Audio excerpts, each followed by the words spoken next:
আমরা এটুকু জানি যে বিসমিল্লাহির রহমানির রহিম যে কোনো ভালো কাজের শুরুতে বলতে হয়। রাসূল বলেছেন, কুল্লু আমরিন যিবালিন লাম ইউবদা বিসমিল্লাহির রহমানির রহিম ফাহুয়া আখতা। প্রিয় নবী বলেন যে প্রত্যেকটা গুরুত্বপূর্ণ কাজ যদি বিসমিল্লাহ বলে শুরু না করা হয়, সেই কাজটাকে আল্লাহ পূর্ণ হতে দেন না, বরং অসম্পন্ন করে দেন। কথা বোঝা গেল? এই জন্য আমাদের একটা জিনিস শিখতে হবে যে প্রত্যেকটা শোভনীয় কাজের পূর্বে বিসমিল্লাহির রহমানির রহিম পড়া আমার অভ্যাস করতে হবে। এমনকি গায়ে জামা পরা, পায়জামা পরা, লুঙ্গি পরা, পায়ে জুতো পরা, একটা জিনিস পড়ে গেছে সেটাকে তোলা, মেয়েদের জন্য হাঁড়ি থেকে ভাত খসানো, তরকারি খসানো, আমাদের খাওয়ার আগে, পানি পান করার আগে, এরকম প্রত্যেকটি শোভনীয় কাজের পূর্বে বিসমিল্লাহির রহমানির রহিম পড়া কি বলেছি বলেন? সুন্নাত। বিসমিল্লাহ পড়া কি? জোরে বলেন। পড়লে সুন্নত আদায়ের সওয়াব হয়। কেবলমাত্র নিষেধ হলো যে কাজটা শরীয়ত সমর্থন করে না, শরীয়তের অসমর্থিত ওই কাজের পূর্বে বিসমিল্লাহ বলতে নেই। বেয়াদবি নেন না। মনে করুন কেউ একটা বিড়ি পান করবে, তা তার আগে একটু বিসমিল্লাহ বলে নেবে। কেউ মদ পান করবে না, উজবিল্লাহ, সে একটু বিসমিল্লাহ বলে নেবে। এই শরীয়ত বিরোধী কাজের পূর্বে বিসমিল্লাহ বলার হুকুম নেই, বরং গুনাহ আছে। কিন্তু যে কাজগুলো শরীয়ত সমর্থন করে ওই কাজগুলিতে পূর্বে বিসমিল্লাহির রহমানির রহিম পড়ে শুরু করা কি বলেছি জোরে বলেন? সুন্নাত। ভাই, আমরা অনেকে মনে মনে বিষয়টাকে আমল করি। আমি প্রসঙ্গত আপনাদেরকে বলবো যে এক জায়গায় বসে আমরা ধরুন 5 জন খাচ্ছি, তো যদি ওর মধ্যে একজন একটু আওয়াজ করে বলে, বাকি 4 জনের মনে হয়ে যায়, ঠিক না ভুল? তা না হলে জানি ঠিকই আছে, কিন্তু একদম এট দ্যাট মোমেন্ট ওই সময়ে ভুলে যাওয়ার সম্ভাবনা থাকতে পারে।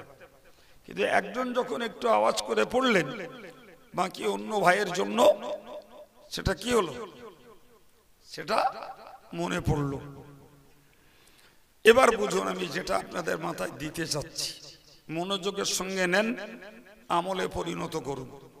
ভাই, গোটা কোরআন শরীফে 114টি সূরা আছে, আর এই 114টি সূরার ভিতরে 113টি সূরার গোড়ায় বিসমিল্লাহির রহমানির রহিম লেখা আছে, কিন্তু একটি সূরার গোড়ায় বিসমিল্লাহির রহমানির রহিম নেই।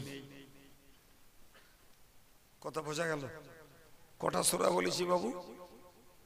কটা? 114টা। বিসমিল্লাহ আছে কটায়? 113টায়। একটা সূরার গোড়ায় বিসমিল্লাহ লেখা নেই, যার সার কারণ হলো এটাই। কেউ বলেছেন ওই সূরাটা আগের সূরার অংশ, আগের যে সূরাটা আছে, যে সূরায় বিসমিল্লাহ নেই, সূরাটির নাম সূরা তওবা। আরে আগের সূরাটা হলো সূরা আনফাল। তো কেউ বলেছেন এই সূরাটাও ওই সূরার অংশ, আর কেউ বলেছেন না, এটা পৃথক একটি সূরা, তবে এই সূরাতে কাফেরদের ব্যাপারে গজব, শাস্তি ইত্যাদির কথা ঘোষিত হয়েছে, যে কারণে এই সূরার গোড়াতে বিসমিল্লাহির রহমানির রহিম বলা হয়নি, লেখা হয়নি। কারণ বিসমিল্লাহ মানে হলো ওই আল্লাহর নামে শুরু করছি, যিনি অসীম দয়াল, অতীব কৃপাবান। তো যে সূরার মধ্যে রয়েছে কাফেরদের প্রতি আযাব গজবের কথা, সেই সূরার গোড়াতে আর আল্লাহ দয়াশীল অনুগ্রহশীল এটা না থাকাই বাঞ্ছনীয়। কথা বোঝা গেল? এই জন্য তার আগে বিসমিল্লাহ লেখা নেই। এবার বুঝুন, কোরআন শরীফের 19 পারায় একটি সূরা আছে। সূরাটির নাম হলো সূরা নামল। এই সূরা নামলের ভিতরে গোড়ায়ও বিসমিল্লাহ আছে, ভিতরে আর এক জায়গায় বিসমিল্লাহ আছে। ওই বিসমিল্লাহটার পিছনে রহস্য, ওটাও শুনে রাখুন।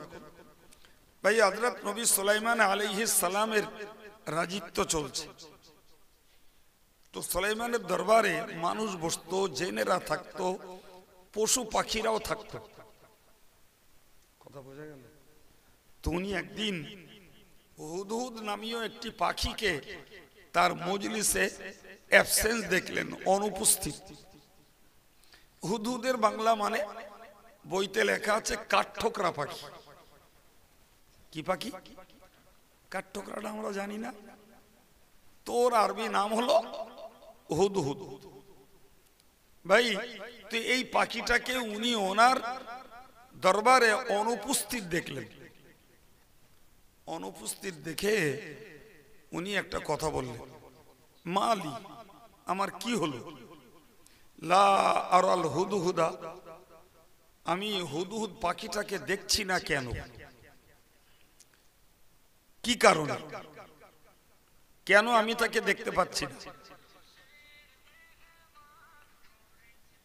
তো তিনি বললেন, সে কি আসেনি? আম কানা মিনাল গায়বিন, অথবা এসেছে আমার নজরে পড়ছে না, এও হতে পারে। তো তিনি বললেন, যদি সে না এসে থাকে, পরে এলে লাউআযিবান্নাহু আযাবান শাদীদা, আমি তাকে কঠিন একটা শাস্তি দেব। অথবা লাযবাহান্নাহু, আমি তাকে জবাই করে দেব। অথবা আও লায়াতিয়ান্নী বিসুলতানিন মুবিন, অথবা তাকে উপযুক্ত কারণ দর্শাতে হবে কেন সে আজ আমার রাজদরবারে নেই। কটা কথা বলেছে বাপ? তিনটে না? একটা হলো কঠিন শাস্তি দেবে, না হলে তাকে জবাই করে দেবে, না হলে এই অনুপস্থিত থাকার উপযুক্ত কারণ দর্শাতে হবে। এর কিছুক্ষণ বাদে ওই পাখিটা এলো। সুবহানাল্লাহ। ফামাকাসা গায়রা বাঈদিন ফাকালা আহাত্তু বিমা লাম তুহিত বি, তো পাখিটা এলো অল্পক্ষণ পরেই। এসে বলল যে আমি এমন একটা বেষ্টনী ছিলাম যে বেষ্টনে আপনি ছিলেন না। কে বলল? পাখি। আর বলে বলল, ওজিতুকা মিন সাবাইন বিনাবাইন ইয়াকিন, আমি আপনার কাছে সাবা প্রদেশের একটা ঘটনা, একটা রিপোর্ট আপনাকে নিশ্চিতভাবে দিচ্ছি। বলে বললেন, ইন্নী ওয়াজাদতু মুরআতান তামলিকুহা ও উতিহা মিন কুল্লি শাইইন আযীম। বললেন, আমি একটা মহিলাকে দেখেছি, তিনি একজন সম্রাজ্ঞী, তিনি একজন রানী। সাবা প্রদেশে চলছে তার রাজিত্ব, সাবা প্রদেশে তার রাজিত্ব চলছে। ওই সম্রাজ্ঞী যার নাম রানী বিলকিস, আমি তার রিপোর্ট আপনাকে এনে দিলাম। এই যে আপনার কাছে ছিলাম না, আমি ওই রিপোর্ট আনতে গেছি। কি রিপোর্ট দিলেন? বললেন, ওয়াজাদতুহা ওয়া কওমাহা ইয়াসজুদুনা লিশ-শামসি মিন দুনিল্লাহ। বলে, আমি আপনাকে নিশ্চিত রিপোর্ট দিচ্ছি যে ওই সম্রাজ্ঞী রানী বিলকিস এবং তার রাজ দরবারের লোকেরা, তার নাগরিকেরা সবাই সূর্যের পুজো করে। কার পুজো করে? নবী সুলাইমান রেগে অগ্নিশর্মা, যে যখন চলছে বিশ্ব জুড়ে আমার বাদশাহিত্ব, আর আমার বাদশাহিত্যের কোন প্রভিন্সে, কোন এলাকাতে, কোন পরগনাতে একজন মহিলা রাজিত্ব করবে, আর সে আল্লাহর ইবাদত করা বাদ দিয়ে সূর্যের পুজো করবে, এত বড় দুঃসাহস। ঠিক আছে, তোমার কথার সত্যতা প্রমাণ হবে, তুমি যাও, আমি একটা চিঠি দিচ্ছি, এই চিঠিটা নিয়ে যাও। বলে সুলাইমান আলাইহিস সালাম একটা চিঠি লিখলেন। চিঠির গোড়ায় লিখলেন একদম শুরুতে, এটা চিঠি লেখার সুন্নাত, ইন্নাহু মিন সুলাইমান। এই পত্র প্রেরণ করা হচ্ছে সুলাইমানের পক্ষ থেকে। ও ইন্নাহু বিসমিল্লাহির রহমানির রহিম, আমি পত্র লেখা শুরু করছি ওই আল্লাহর নামে যিনি অসীম দয়াল অতীব কৃপাবান। আর তো মন খুলে বলেন, পরের অংশটুকু না বললে আপনাদের মন খুঁড়বে, ছোট্ট করে বলছি। চিঠিটা এইটুকু, জি আল্লাহ তাআলা আলাইয়া ওয়াতুনি মুসলিমিন। সম্রাজ্ঞী রানী বিলকিসের কাছে নবী সুলাইমান চিঠিতে লিখলেন, এই চিঠি পাওয়া মাত্র তুমি আমার কাছে চলে এসো, খবরদার কোন প্রকারে আমার উপরে আক্রমণ করার চেষ্টা করো না। কথা বোঝা গেল? আমি বাকি কথা আর বলছি না, আমার প্রয়োজন এইটুকু যে নবী সুলাইমান যে চিঠি লিখেছিলেন সেই চিঠির শুরুতে গোড়াতে ছিল বিসমিল্লাহির রহমানির রহিম, আমি আল্লাহর নামে শুরু করছি যে আল্লাহ অসীম দয়াল অতীব কৃপাবান। এই হলো সূরা নামালের অতিরিক্ত আরেকটা বিসমিল্লাহ, অতিরিক্ত আরেকটা বিসমিল্লাহ। তাহলে টোটালে কোরআনে বিসমিল্লাহ কটা হলো এবার বলেন? বাহ, 114টা। এবার বুঝুন, এই যে সূরার গোড়ায় গোড়ায় বিসমিল্লাহ লেখা আছে, এইগুলি ওই সূরার অংশ নয়। এই বিসমিল্লাহ গুলো হলো আল ফাসলু মা বাইনা সূরাতাইন, দুটো সূরার মাঝখানে পৃথকীকরণ করার জন্য, দুটো সূরার মাঝখানে পার্থক্য করার জন্য এই বিসমিল্লাহ গুলো লেখা। কথা বোঝা গেছে?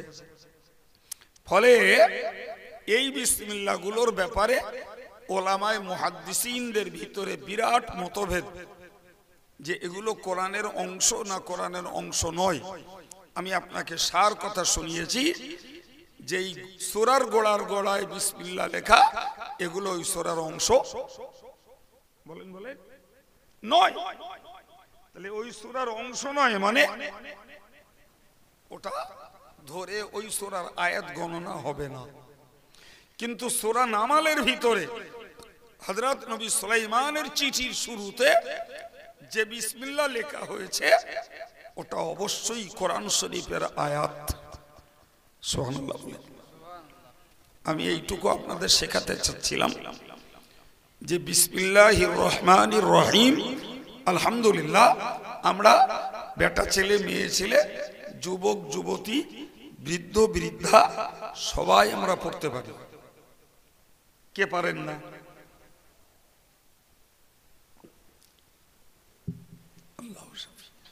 বিসমিল্লাহ পড়তে পারলেন না কে? কথা বলছেন না কেন? সবাই পারেন। এবার মনে রাখুন, আমরা যখন এ পর্যন্ত শিখে নিয়েছি যে বিসমিল্লাহির রহমানির রহিম কোরআন শরীফের একটা আয়াত, প্রমাণ হলো তো? তো বিসমিল্লাহির রহমানির রহিমের মধ্যে রয়েছে 19টা অক্ষর। কটা? এখন লোক একজন ব্যক্তি মনে করুন কোরআন পড়তে জানে না, জি, তিনি হাতে একটা তসবিহ নিলেন, হাতে একটা তসবিহ নিয়ে তিনি শুধু পড়ছেন বিসমিল্লাহির রহমানির রহিম, বিসমিল্লাহির রহমানির রহিম, বিসমিল্লাহির রহমানির রহিম। তার নিয়ত হলো আমি কোরআন শরীফের আয়াত পড়ছি। তাহলে যতবার বিসমিল্লাহ পড়বে প্রত্যেকটা বারে 190টা করে নেকি পাবে। সুবহানাল্লাহ। কটা করে? 190টা করে। এখন যদি 10 বার কেউ পড়ে তাহলে 19,000 নেকি পাবে। জি, 1900 নেকি পাবে। আর 100 বার কেউ পড়লে 19,000 আপনি বলেন তো তসবিহ নিয়ে আমি পড়বো বিসমিল্লাহির রহমানির রহিম, বিসমিল্লাহির রহমানির রহিম, সহিভাবেই পড়বো, হার্ডলি মিনিট 3 সময় যাবে, তার বেশি মোটেই না। তো যদি 3 মিনিট আমি কোরআন শরীফের আয়াত হিসাবে বিসমিল্লাহটাকেই যদি পড়ি, 100 বার পূরণ করতে পারলে 19,000 নেকি। আমরা যখন সবাই বিসমিল্লাহির রহমানির রহিম পড়তে জানি, তাহলে এই ছোট্ট আমলটুকু যদি আমরা আমাদের জীবনে কাজে লাগাই, জি, আমরা হাজার হাজার নেকির হকদার হতে পারবো। প্রচুর নামাজি মানুষ আছেন, আমরা ফজরে হয়তো সময় পাই না, মাগরিবের সময় পাই না, তো এশার নামাজ পড়ে আমরা একটু সময় পাই। নিচাক যাদের খুব ধারাবাহিক কাজ থাকে আলাদা কথা, তা না হলে ম্যাক্সিমাম মানুষ এশার পরে ফ্রি হয়ে যায়, খাওয়ার শোয়া না, কি বলছে? হ্যাঁ, তো আমি যদি এশার নামাজ পড়ে আমি তসবিহটা নিয়ে নামাজের পাটিতে বসি আর 100 বার বিসমিল্লাহির রহমানির রহিম যদি পড়ি, কিংবা আমি পাটিতে বসে 100 বার দরুদ শরীফ পড়লাম, আমি যে সওয়াবটা পাবো ওই সওয়াবটা আমি আমার মৃত আত্মাদের জন্য বকশিশ করে দিলাম। দাদা দাদি, আব্বা মা, কি ভাই বোন যেই মারা গেছে তাদের কথা স্মরণ করে আল্লাহকে বললাম, আল্লাহ আমি তোমার কোরআনের আয়াত হিসেবে বিসমিল্লাহটাকে আমল করেছি, আল্লাহ তুমি এর পূর্ণ সওয়াব দান করো, এর সওয়াব আমার অমুক অমুকের রুহে তুমি পৌঁছে দাও। কি ভাবছেন, সওয়াব হবে না? হবে না? তাহলে আমরা যত আম জনতা হই, আমরা হাফেজ নই, আলেম নই, মুফতি নই, পীর সাহেব নই, পীরজাদা নই, ইত্যাদি নই, কিন্তু আমি একজন আল্লাহর সাধারণ ইমানদার বান্দা হিসাবে ওইটুকু আমল করব, আমার কোরআন তেলাওয়াতের হক আদায় হবে, আমার ওইগুলো পড়লে 10 গুণ নেকি হবে। আমি কখন হাফেজ সাহেব, কখন ইমাম সাহেব আর কখন মুফতি সাহেব কাকে ডাকবো, আমি অন্তত দৈনিক আমার মৃত আত্মাদের জন্য সবরেসানির হকটাকে আদায় করি।